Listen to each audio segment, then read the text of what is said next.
पुढची बातमी पाहूयात। पुढच्या महिन्यामध्ये मोठ्या राजकीय घडामोडी घडणार आहेत। पवारांची राष्ट्रवादी एनडीएमध्ये सहभागी होणार का हे निश्चित होईल। खासदार सुनील तटकरे, मंत्री संजय शिरसाट यांनी हे संकेत दिलेत। राजकारणामध्ये काहीही घडू शकतं असंही तटकरे म्हणतात।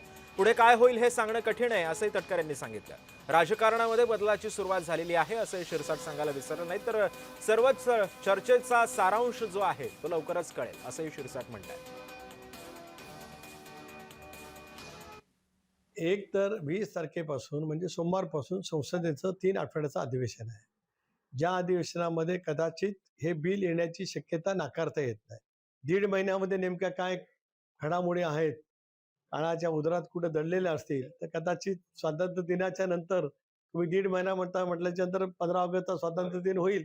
लाल किल्ल्यावरून पंतप्रधान महोदयांचं देशाला उद्देशून भाषण होईल। पुढच्या वर्षाचा संकल्प पंतप्रधान महोदय त्या ठिकाणी करतील।